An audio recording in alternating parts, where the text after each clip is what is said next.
High Water is directed by David Mackenzie and stars Jeff Bridges, Chris Pine, and Ben Foster. I'm going to be very vague about the plot of this movie because I want you guys to go knowing nothing because I went in knowing nothing. So I'm just going to give you a little detail of what this movie is about. So you got these two brothers played by Chris Pine and Ben Foster who are also bank robbers living in Texas. And they're basically on the run by Jeff Bridges and some other guy whose name I forgot, name right here. And that's all I'm going to tell you. That is it. That's all I'm going to say. This is a modern day Western that has received so much critical acclaim, kind of like universal acclaim. It has, I believe, a 98% right now on Rotten Tomatoes as we speak. And I'm like, you know what? I'm going to go check this out because everyone's recommended it to me. I didn't watch any trailers, so I'm like, I like the people involved. Let's check it out.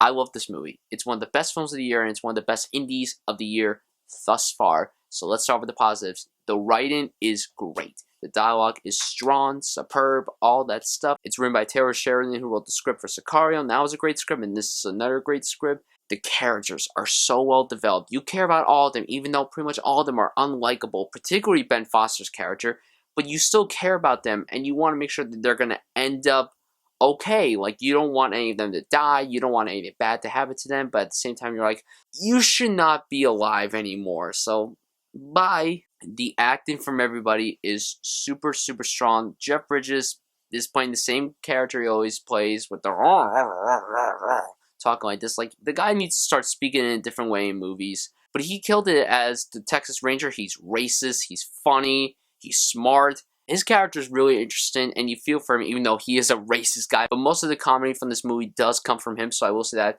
The performance that really took me by surprise was Chris Pine, because while I do like this guy a lot, I mean, I love him as Captain Kirk, I haven't really seen him in anything outside of Star Trek that I was blown away by. This might just be the best performance he's ever given in his career. Out of the two brothers, he plays more the straight man, the cool down one, the toned down, but when he is angry, so you cannot mess with Chris Pine's character in this movie, but he did a marvelous job. I really loved him. And Ben Foster, who's really an underrated actor, who hasn't gotten his shining moment yet in film, he did a great job in this movie as well. I could have pictured Tom Hardy in this role, but I really liked the way Foster portrayed this character, and the chemistry between him and Pine is great. I really bought them as brothers, because while they do argue a lot, there are some nice moments between them. There was a moment where they were looking at the sunset, and they were basically like laughing at each other and then poking at each other, so it was a really genuinely nice scene. The direction by David Mackenzie, amazing. Cannot wait to see what else this guy directs. Honestly, I think he should get a Best Director nomination for this, as should Taylor Sheridan for his screenplay. And pretty much the performance as well, and I hope this film gets nominated for Best Picture. It probably won't, but it would be very cool if it did. I love the story. I love how self-contained it is. I love how it's simple, and there are some really nicely done action sequences. For an indie film, I was like, that's really well done compared to what we have in these big-budgeted blockbuster films now. And also, I was never bored. I was engaged from beginning to end. The first shot up until the end shot blew me away.